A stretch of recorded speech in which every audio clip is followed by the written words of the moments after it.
So our speaker today needs no real introduction. He's been a friend of the Chambers of Commerce. He's been an advocate for business, and I think Senator Coghill said it best perhaps a couple weeks ago in characterizing him as a quiet yet bold leader of our state. So please help me welcome, we're very thankful he's here, Governor Sean Parnell.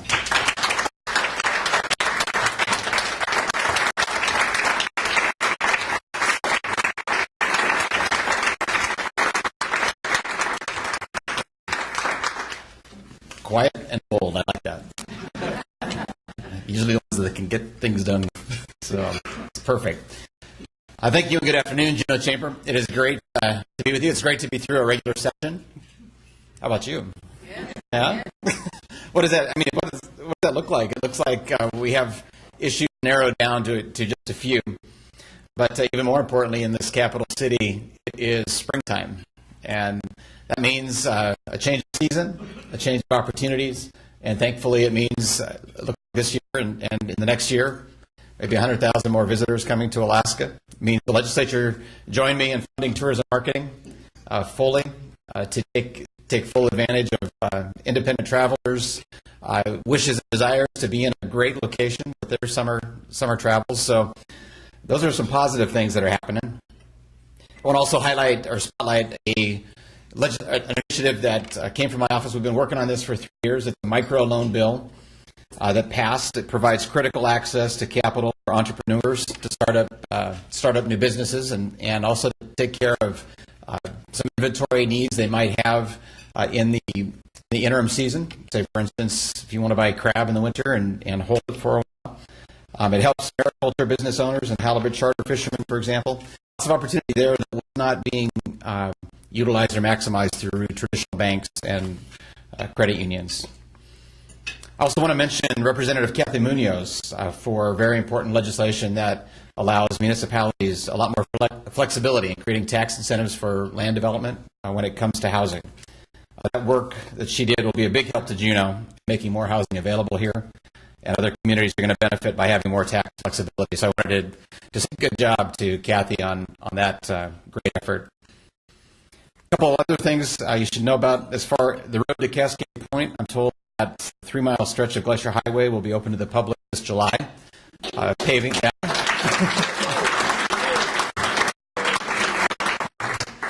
Don't call my office if it doesn't happen. Call DOT. That's the schedule. Paving is set for next year for that stretch. You've already read some of the capital projects that are coming into Juneau as a result of the legislative session, but I'll mention a few.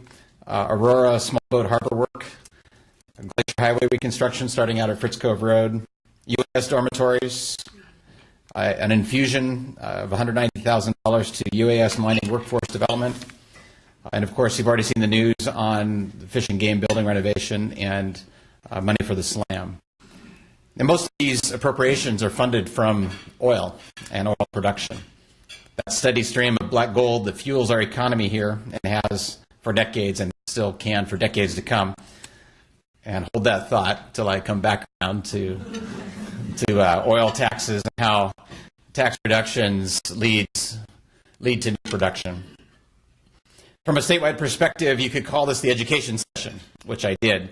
And there's a significant education package. But from my standpoint, the most significant change that has been completed this year was completion of the performance scholarship funding mechanism.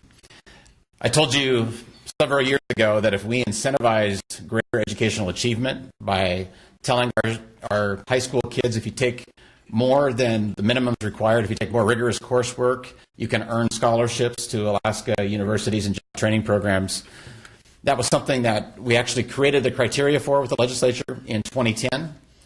In 2011, we actually set aside $400 million, but we're not able to yet create the account and the payout mechanism for that. This session, we created the account with the legislature, the fund. It's called the Higher Education Fund.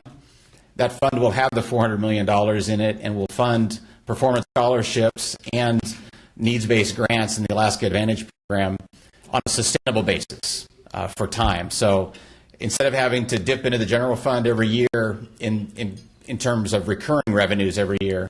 We now have a sustainable way to pay for these performance scholarships and as well Alaska Advantage.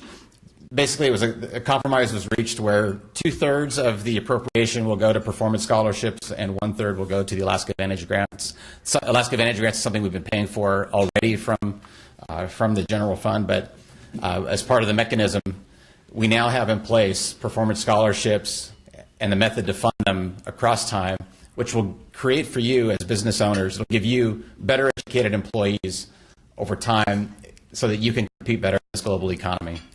Just wanted to make you aware of that. Public safety, we made significant improvements there and strengthened Alaska's public safety. And I just want to turn first to our initiative to end the epidemic of domestic violence and sexual assault in our state. And I want to say thanks again to Juneau for the Choose Respect March and for everybody who participated in that. Raising awareness and Alaskans standing up and being proactive has a profound impact, and one that you can't even imagine just from taking an hour out of your lunch to participate. I had one, just an example, but I get anecdotes and stories weekly from around Alaska on this. We had one village, this year we had 123 communities participating. The year before we had 63 or 64, and the year before that we had 18. So we now have 123, 124 communities participating in Choose Respect rallies and marches, virtually all on the same day in March to raise awareness. One village I got a report from, they put up a Choose Respect poster saying, join us at, I believe it was the tribal hall. It had a poster with the time and date and everything. Just the simple act of putting up that poster caused one person in that community to make a plan to get out, seek help they needed. And they finally had the courage because they realized there were people in the community that cared about them. So don't underestimate the power you possess to actually just step forward for a lunch hour and confront this significant issue. We also, I also wanted to recognize again, and I've done this several times, but Coach John Blasco at Thunder Mountain, when he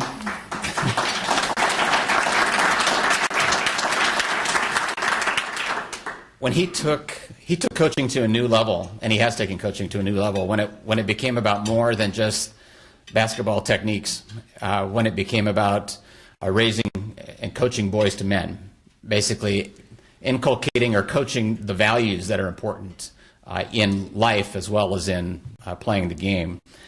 And I think that's going to be the next step. We're talking about prevention now, prevention efforts in the state when it comes to ending this epidemic of domestic violence and sexual assault. If we can get coaches around this state training and educating their kids on how to play the game with respect, whatever it is, volleyball, soccer, that's going to lead to home lives that do that as well, and individual lives where that's promoted in a better way.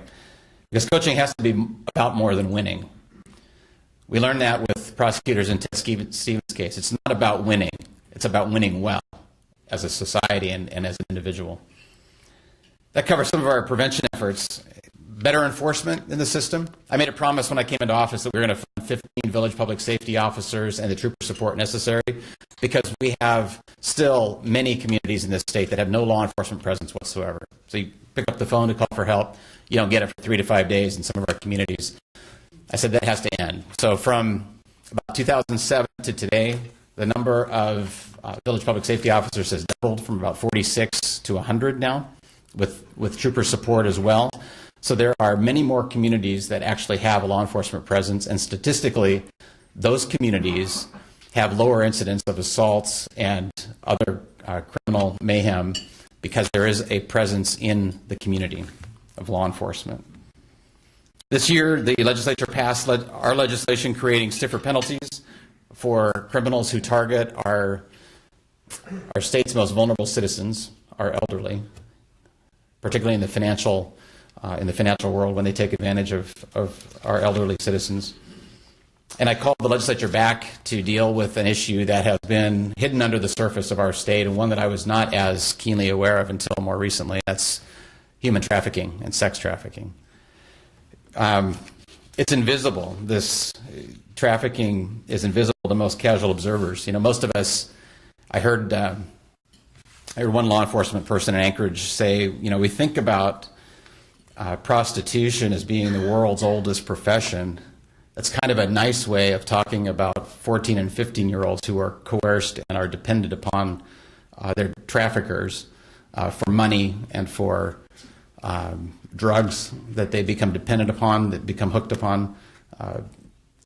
Nationally, if you think about this, a 14-year-old runaway is, on average, likely to be engaged in the sex trade because of being enslaved by a trafficker within 48 hours of being on the streets. When you think about our largest city, the executive director of Covenant House, Alaska, describes this as calculated torture. And I call it modern-day slavery. And we would do well, and I believe the legislature, if they haven't already, will pass today our bill making sex trafficking and human trafficking the serious felony offense that it really is. It's not a misdemeanor. It's a serious felony offense. Moving on to transportation infrastructure. 3 years ago, I started a 5-year deferred maintenance program where we committed to $100 million each year. So now our departments can count on, like DOT, the university, can count on a fixed sum of deferred maintenance money. It doesn't address all the backlog, but at least they now have a more steady stream of funding to devote to that. A Roads to Resources funding initiative passed, opening opportunities for responsible development, including upgrades to the Klondike Highway out of Skagway. And then that brings me to the topic of one of the topics of interest for the special session, and that's oil tax reform. The challenge is this. In March, Alaska North Slope production slipped below 600,000 barrels a day. It's on a steady decline with no new production on the horizon. And at prices over $80 per barrel, Alaska's tax regime works against us. At $80 per barrel and higher, companies can take their profit elsewhere, invest it, and get a greater return on their investment than here. It's no different than you or I looking at a bank and saying, well, this bank gives me 2% return on my savings account, this bank gives me 1%, I'm going to take my money and go to the 2% place. It's the same concept at work. The question is, are we going to settle for status quo decline, or are we going to create a more competitive investment climate here in the state? And to me, the answer is self-evident, but I have run into a bit of a headwind.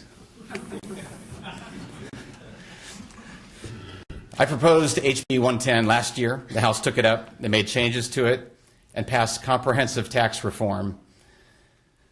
And when I say comprehensive, I mean for existing fields and for new fields.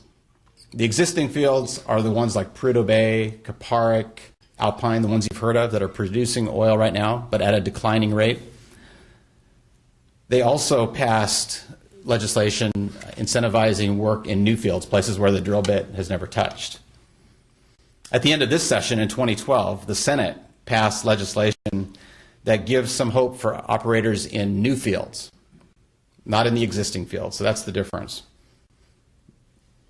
These fields are fields that will come online within 7 to 10 years. So no new production, but the state will still have to write a check out for exploration incentive credits to the tune of $4 to $6 billion for new fields to incentivize that work. But we'll do it on declining production with no new investments in known fields, known reserves of oil. But I think there was a significant sea change in what the Senate did, and I wanted to bring it to your attention. And it's the reason why I called a special session and included this in the call. The Senate, in passing incentives to new fields or for new fields, admitted finally that tax policy does influence business investment decision making. 20-0. They sent that message. But they said that only applies for new fields. They said that same logic really doesn't apply to existing fields. So I took that Senate logic and I actually took their calculation for new fields and said if it applies to new fields, it ought to apply to existing fields as well. And that is the proposal that I put on the table yesterday. Because I think if tax policy can influence business decision making in new fields, then why doesn't the same logic apply to existing fields? Well, some will say in producing fields like Prudhoe Bay, Kaparick, Alpine, some will say, well, they're going to produce that oil anyways. But that's just not true. And if you think about it, you'll agree with me, I think. Most of us think that when an oil company or oil companies find a reservoir of oil, that they sink their wells and begin to drain it, and that they can drain it, 100% of the oil. But they can't, and they don't, because oil that comes later, in this case in Prudhoe Bay and Kaparick, is then of different viscosity. It's mixed up with sands and rocks in different ways, so heavy oil and viscous oil. So a company will only pull a percentage of oil out of a reservoir, and then it no longer is economic to pull the rest out, because they can make a greater return on their investment by getting cheaper, easier to recover oil from Texas and North Dakota. That's what's happening on the North Slope. So really all I'm asking of the legislature is to apply the Senate's methodology and logic in a comprehensive fashion, not just to new fields, but across existing fields as well. It's not enough to say that we can get only new production from new fields while sending the message that more of Alaskans' oil can remain locked in the ground in legacy fields. Even if we make a small percentage change of accessing oil that would remain unlocked in an elephant-sized field, a small percentage change makes a huge difference for Alaskans in terms of our opportunity, our revenue, and new production across a long period of time, not just getting as much as we can now for what's coming out of the ground now on the decline curve. The goal is to make Alaska competitive again, bring in billions of dollars in new investment, jobs, and hundreds of thousands of barrels of new production. I think that's a good old-fashioned opportunity for Alaskans. Natural gas. So we have a natural gas line bill before the legislature. And I want to try to put it into the big picture context so you see the importance of it. In my State of the State, I set a couple benchmarks for moving forward on a gas line. I said we need to get Point Thompson resolved. That's a field that leases have been had by the company since 1965 or 66. They first found hydrocarbons in about mid-70s. Still not producing. Governor Murkowski, at the end of his term, defaulted the companies and said, you've been holding on for that for too long without producing anything. Make it work. To their credit, across the last couple of years, Exxon, for example, has invested over $1 billion in those fields. And with the litigation's resolution, other companies are now in as well for that investment. And they have specific work commitments to move forward and produce hydrocarbons from that field. So that was a huge resolution and significant for Alaskans, because in the next couple of years, you'll see billions of dollars of work going into that field that Alaskan contractors and Alaskans in general will benefit from. The second thing you saw in terms of our benchmarks was by March 31st, the major companies, Exxon, BP, Conoco, got alignment together along with TransCanada, with TC Alaska, on a project, a gas line project in Alaska to Tidewater under an AGEA-like framework. That's one track that's going on. There's a second track that's moving forward, and that's under the Alaska Gas Line Development Corporation. That track is an in-state gas line, so now we're talking about a very similar project to Tidewater in Alaska, but it's a smaller diameter line right now as it's currently constituted. That's the focus of this legislation in HB 9. The focus is to get the Alaska Gas Line Development Corporation to an open season next year, second quarter, third quarter of 2013, where they can be on a parallel path with the other parties, with Exxon, BP, Conoco, and TransCanada, because they can be on a converging path. And frankly, the third benchmark I set in my State of the State was that this track over here with TransCanada and the companies, and this track over here with Alaska Gas Line Development Corporation need to get together and talk about what work they've already done. For example, TC and Exxon have already done field work on 500 miles of pipe, and the state has paid for part of that, 500 miles through Alaska. AGDC doesn't need to repay for that, and the state doesn't need to repay for it if they can share information. But in order to be able to share information, we need HB 9 to pass and authorize them to not only enable them to get that information, but also to take them through to the open season next year. So I think, in conclusion, if we don't get HB 9 this year, then I think that will set back Alaska's gas line plans for 1 to 2 years, because these parties will not be on a parallel path. And we need that parallel path to keep both parties engaged, keep both projects moving. So I'll end there and take a few questions, but thank you for your attention. Thanks for being here on a sunny day, too. Thanks.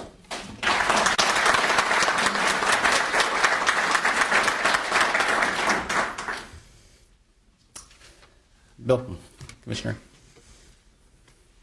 Governor, Southeast Alaska's population continues to decline, and I want to commend you publicly for your litigation against the Forest Service for imposition of the roadless rule, which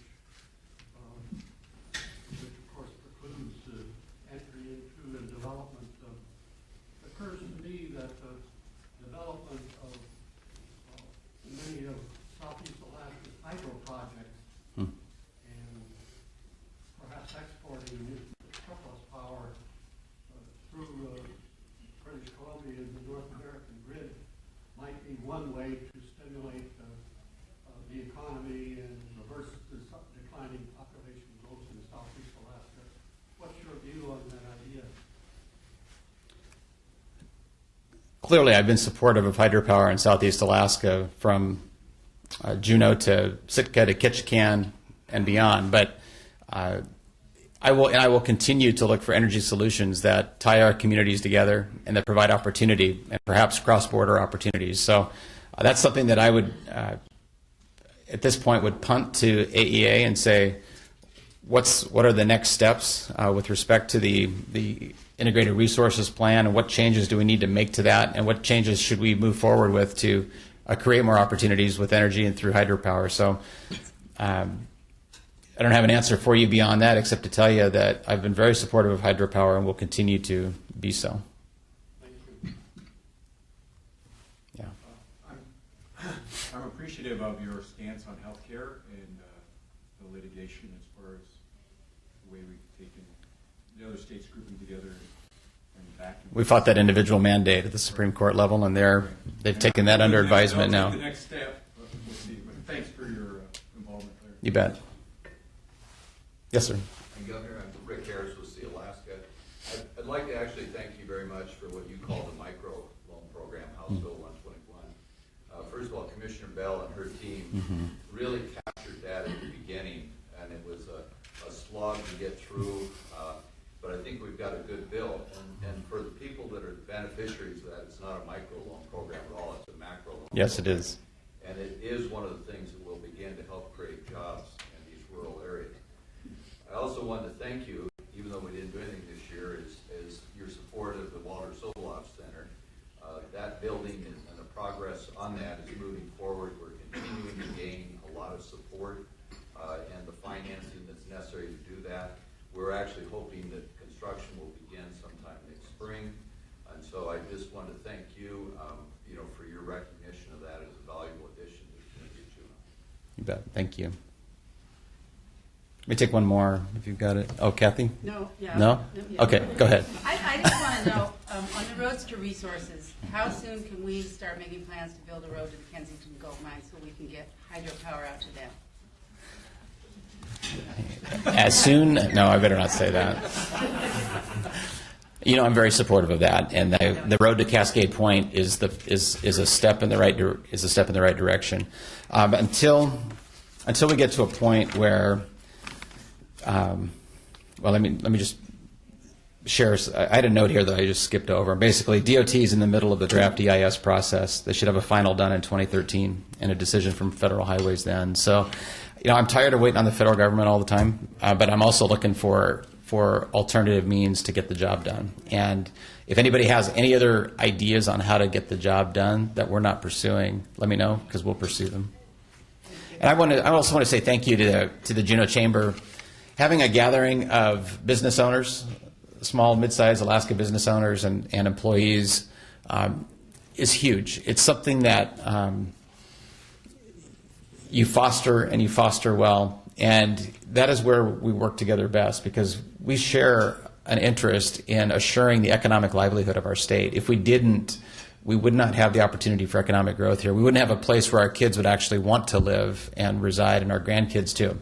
So thank you for your part in growing our economy and supporting our policies when they do work to that end. So thank you so much. Oh, I'm going to get in trouble too.